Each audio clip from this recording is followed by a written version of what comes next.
किसी ने बड़े कमाल की बात कही है कि दुनिया अगर आपको दुखी करे तो बुरा मत मानना, क्योंकि दुनिया उसी पेड़ पर पत्थर मारती है जिस पर सबसे मीठे फल लगे होते हैं।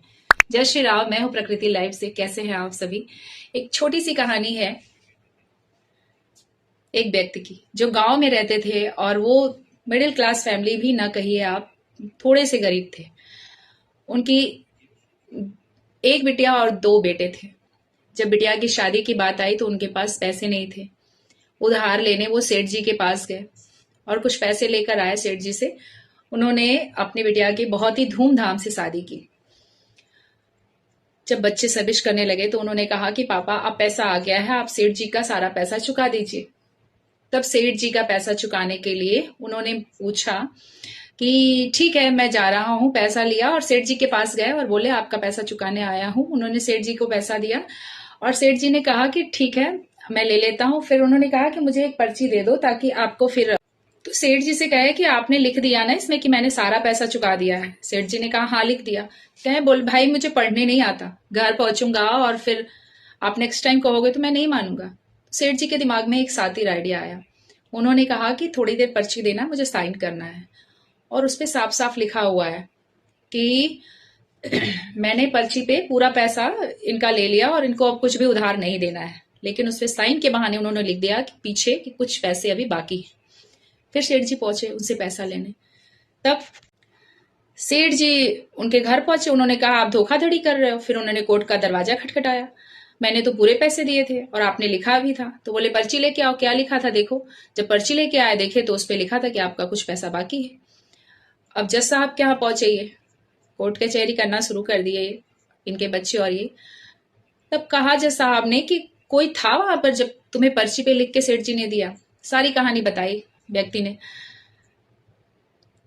तो जज साहब ने कहा कोई था वहां पे जब तुम पैसा देकर लिखते हुए देखे थे? कोई किसी ने देखा था इनको पैसा दे के लिखते हुए पर्ची पे कि सारा पैसा खत्म, अब उधार बाकी नहीं है?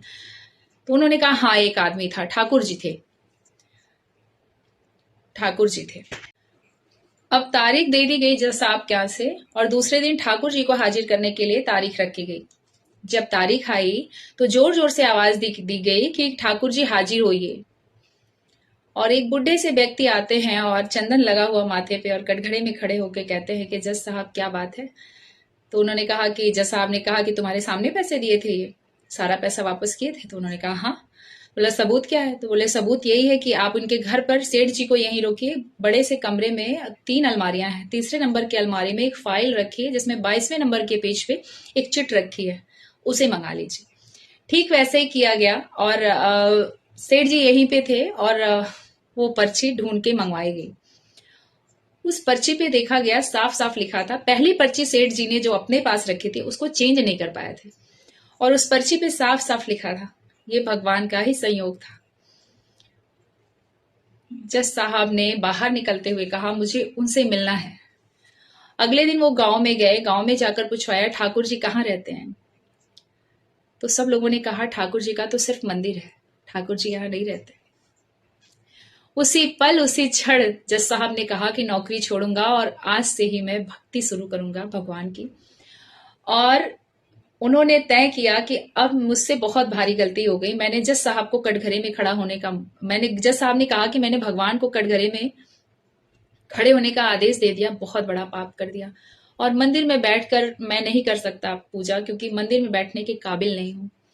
तो प्रभु को कभी भी आप ये मत कहिए कि हमें प्रभु ने ये नहीं दिया वो नहीं दिया। एक बार फिर से मैं आपको बता रही हूँ, बहुत सारे लोगों ने मुझसे क्वेश्चन किया मेरी नाम जाप की वीडियो पे कि आप नाम जाप की वीडियो में आपने बताया मुझे तो मैं जाप कर रही हूँ, मुझे बहुत दिनों से नौकरी नहीं मिल रही है। अगर मैं रियली आपको बताऊं तो मुझे ऐसा लगता है सब भाग्य का खेल है। मेरे गांव में, मैं जहां पर से बिलोंग करती हूँ, वहां कोई भी पुलिस में नहीं था और कोई भी सरकारी नौकरी मेरे ख्याल से महिला नहीं कर रही थी, लड़की नहीं कर रही थी। गवर्नमेंट जॉब में देखते ही लोगों के इतने ज्यादा मतलब वो बढ़े। मैं समझती हूँ कि मेरी वजह से बहुत सारे लोग प्रेरित हुए और पढ़ाई में उनका मन भी लगा और उन्होंने जॉब के लिए अप्लाई भी किया। 2-1 लोग को मिला भी है। तो देखिए, जब तक आप विश्वास नहीं करोगी, ये सब देने वाले, सब करने वाले सिर्फ प्रभु हैं। आप एक कहती हूँ ना मैं, कठपुतले हो आप।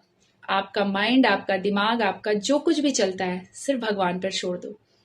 कर्म आपको हमेशा करना है, कर्म से पीछे कभी नहीं रहना है। नाम जब आपको अपने रूटीन में रखना है, नाम जब कर्म ये सारी चीजें आपके हाथों से होगा तभी तो भगवान आपका सहारा बनेंगे। आप बिस्तर पर लेट कर ये कहो कि मेरे आगे खाना आ जाए, मेरी बिल्डिंग बन जाए और मुझे बहुत अच्छे अच्छे से जॉब मिल जाए, तो ये सक्सेस नहीं होता। जो ये कहते हैं कि मैं नाम जाप कर रहा हूँ, मुझे कुछ भी अनुभव नहीं हो रहा है, उनसे कहीं ना कहीं गलती हो रही है। वो हमेशा से स्टार्टिंग से ही बस इस उम्मीद में जी रहे हैं कि नाम जाप करूंगा सब कुछ मिल जाएगा। भाई एक बार अपने मन से, अपने दिमाग से सोचो, आप भगवान को पाने के लिए हम भक्ति करते हैं, जिनका पूरा ब्रह्मांड है, तो जब उन्हें आप पा लोगे तो आपको क्या कुछ मिलना बाकी रह जाएगा? आपकी नौकरी जैसी छोटी सी चीज, आपकी सफलता और सक्सेस जैसी छोटी सी चीज बाकी रह जाएगी? लाइफ में सब कुछ प्रभु देखते हैं। ठाकुर जी पे छोड़ा उस व्यक्ति ने, और ठाकुर जी ने पूरी तरीके से सहयोग किया। सेठ जी उस पर्ची को बदल सकते थे जैसे कि उनकी पर्ची को बदला उन्होंने, लेकिन उन्हें ये ज्ञान बुद्धि नहीं आई उस टाइम पे कि मैंने जो अंदर पर्ची रखी हुई है उसे देखने वाला कौन है। वो पर्ची तो ऐसी ही छुपी पड़ी रहेगी, उसको बदलने की क्या जरूरत है। गांव पर गए, उसके घर पे गए और पैसा मांगने लगे अपना। कह दिया उन्होंने कि पर्ची आपके पर्ची पे लिखा है, दिखा दिया उनकी पर्ची, लिखा था साफ साफ कि उधार बाकी है, पीछे साइड में पलट के। वो निर्छल व्यक्ति ने अपने बच्चों तक को नहीं दिखाया, मानती हूं कहानी है, नहीं दिखाया कि बेटा ये मेरा कुछ पैसा बाकी है क्या। जो निश्चल होता है, जो निर्छल होता है, जो इनोसेंट होता है, भगवान उसका हमेशा साथ देते हैं। और ये एक दो कहानियां नहीं, ये पता नहीं कब से देखते आ रहे हैं हम लोग, शायद आप भी आ रहे होगे।